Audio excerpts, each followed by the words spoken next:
don't answer questions that are not germane to being what's being asked. Why do I need a mentor? What is it that I'm looking for from them? You should be able to give a precise and concise answer. Hi, welcome to the Middle Manager Mastery, the show that helps managers to move from execution to influence through stronger EQ, high productivity, and much bigger impact. I'm your host, Shruti Rustagi, and each week I sit down with senior corporate leaders, founders, and experts to unpack the tools that move you from being a manager to a leader. Real conversations, honest insights, no fluff. Welcome. Hi, Stephanie. Thank you so much for being here. Hi, Shruti. Thanks for having me. Of course. Tell me if, and you're a fantastic writer at Amazon. If I was to distill some of these, how do you use this concept of starting with a why, staying meaningful, while also staying within the confines of whatever page limit, word limit, Yeah. time limit we have? How do you do Yeah. that?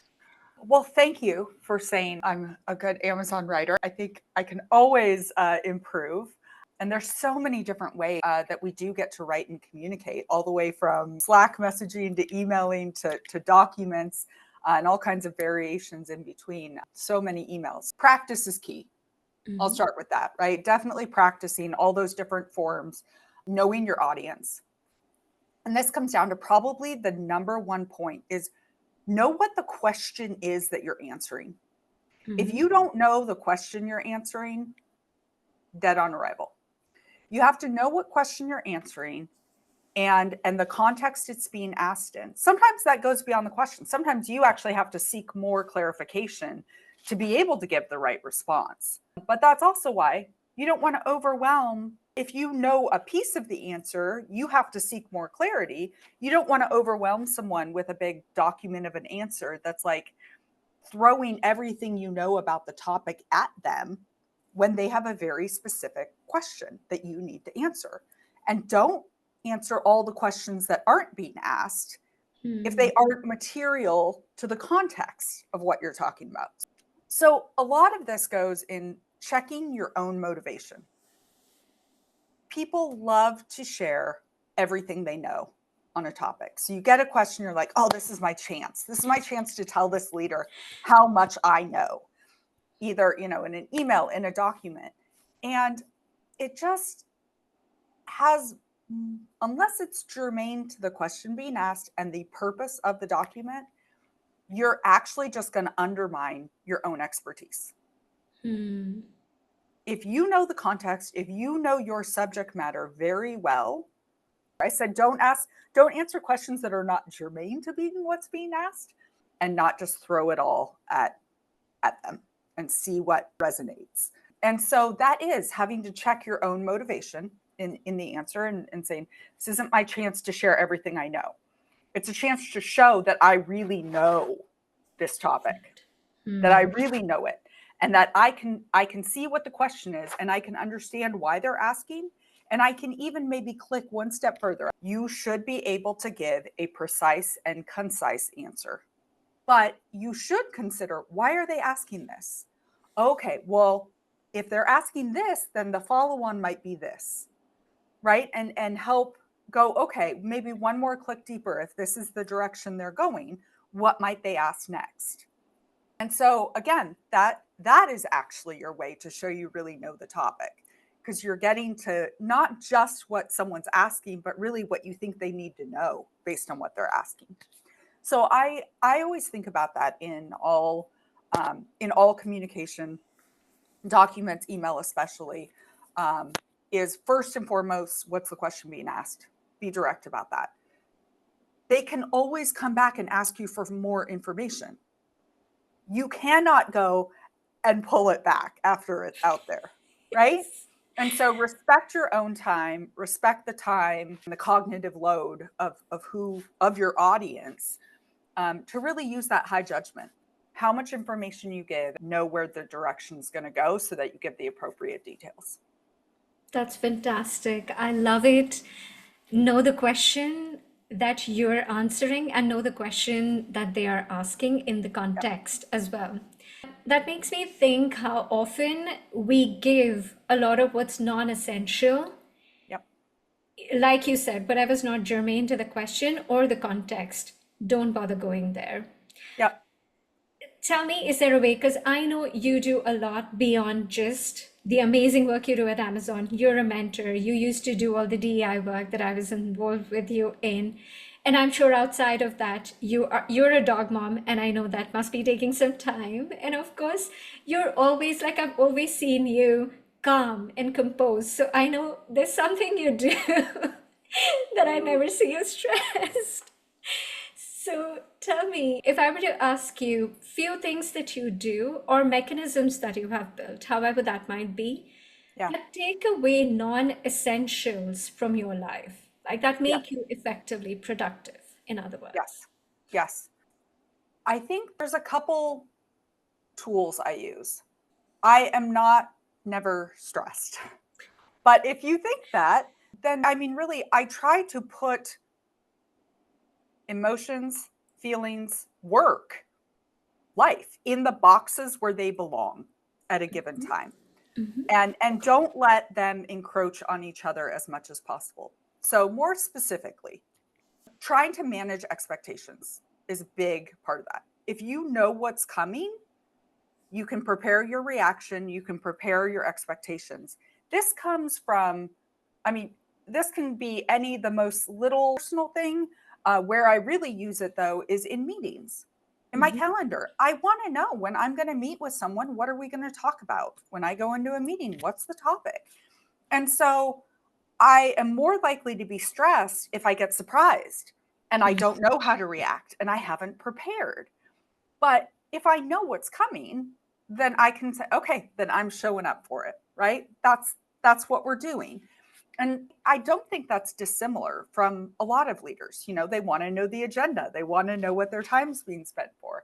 And they have different motivations, but largely it's for me to make sure I'm showing up with the right attitude, the right level of energy for whatever that interaction will be. And it's different. If I'm going to walk in and I'm going to read a document and give feedback, I'm going to come with a really different energy than if I'm showing up to, have a one-on-one with a mentee. And I'm going to answer things in different ways. I'm going to take a different perspective, probably be a lot more empathetic to them and what they want to hear versus, on the doc, I'm going to go very, factual. I'm being asked in my role as a finance director for answers there versus as a mentor. So knowing how I'm going to show up, and that helps me prepare. The other thing, like I said, putting things in boxes. I do take my time for myself. I do go to bar classes, which involve not having my phone with me. I do not wear an Apple Watch. There is actually a dedicated time where I literally can only be present in what I'm doing. And by doing that, it actually makes me more present at other times, right? And so it's putting things in the boxes. When I'm at home, there are times when I have to work. And I have to be clear about that with my husband. But that also means if I'm spending time with him, I'm going to say, okay, I'm not going to get into work. So again, trying to create those barriers, always be flexible to them because life happens, work happens, things have to happen.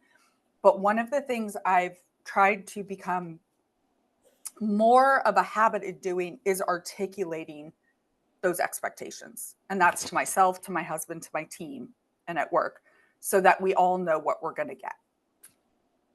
I love that. When we were coaching, there is something that is called designing an alliance. And that's very similar to setting very clear expectations. What do we each other expect in an alliance, in a partnership, in anything? So yeah, getting the So important. expectations clear. And I love the idea of thinking about like different boxes. So when I'm here, I'm fully here. And that's almost like being completely present and being mindful of wherever you are in that moment. Yes. Love it. I also think that just triggered a thought that many a times I've seen when people are not able to contribute effectively in meetings is because they're not there. Yep. They are thinking about what will I say, what will I speak, instead of actually listening and taking in what's happening in the moment. So yeah, being present is definitely such a big part. So tell me, what's your way? And I know most of us are aware of the Eisenhower matrix of urgency versus important. Yeah. Where I think it fails is many a times, and especially we've seen at finance at Amazon, Hmm. so many things are both urgent and important. Like there's Hmm. no way there's a fire that I say, no, today I don't want to firefight and I'll just focus on my long-term work. That doesn't happen, Yeah. right? How do you Yeah. manage that? How do you prioritize? What's your way of doing it? Yeah. I think every time your instinct is to say, well, this is both important and urgent, you have to really go, wait a minute, check that. How urgent? Hmm. Urgent also has a range of values. Importance has a range of values. And so it's like once I decide something's in that quadrant, then I have to go, okay, well, relative to each other, how do these rank? And it's kind of this continuous getting it down to the spot where you say, okay, now I know this one thing or these two things.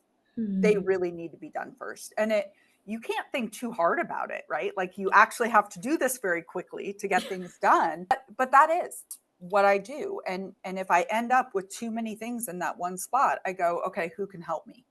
Who can Hmm. help me? And with my argument of how important and urgent these are, will they agree? Because someone else's priorities are not the same as mine. That's So right. let me see who I can call on, how this might balance out against their priorities, and see if we can do something. And logically, if it's someone on my team, I have more control to look at it and say, okay, I agree with you, keep going on that, or I hear you. Yes, that is important, but relative to this other thing, I actually need you to help me and move. And I think that's actually really good as well to involve other people, because then you have to articulate, why is this thing important and urgent? And that really ensures it is. And it's not just your gut thinking it is. I also will frequently bounce that off the asker, right? Hmm. Whoever's asking for something, and actually say, like, I understand this is important, but how urgent? How about this timeline? If we do it by this time, does that work? If someone's not forthcoming of when they need something, force them into that so that you can correctly prioritize. Because this same person might have you doing multiple things. Hmm. I should probably give them a choice of what order I'm doing them in. I agree they're all important to get done, but maybe this person has a different priority that I don't know unless I ask. Hmm. That's true. So yeah, involving other people in, and Yeah. definitely, I love the fact that that quadrant is in itself a spectrum. It's Yes. not just everything is equally important and No. equally urgent. Yeah. That's true. That's so true. I would almost love to end on that note, but I'm going to ask you one last thing. Sure. If there's one success mantra, if you will, what Yeah. would that be? And what's that for you? I mean, Okay. I'll give you a silly one just because this is literally what popped into my head. I mean, from my days of working in the Starbucks store, it has been from Finding Nemo. Just keep swimming, right? love Just keep it. swimming. Just keep swimming. That's what we used to say when we got really busy in the store. Somehow, like, that has been with me for, I don't know, when did that movie come out? 20 plus years. And it's just it's that little sing song voice, just keep swimming. And so I happen to have been a swimmer too growing up. And so to me, there's a lot of grit actually that comes in that, and that good things come from putting in hard work. Right. And so, always knowing that it's hard work, but good things will come. And so keep going through it and keep plugging away, keep swimming. And with the right mindset, with the right approach, you'll make the best out of what's there, out of what all the challenges. So just keep Love swimming. it. Love it. Thank Okay. you so much. If something landed for you today, try it this week and tell me how it went. If this episode helped, share it with someone who you think needs it. Leave us a rating so that this show reaches everyone it's meant to reach and it's meant for. Till then, keep building the influence, keep driving the results, and keep having the impact. See you in the next episode.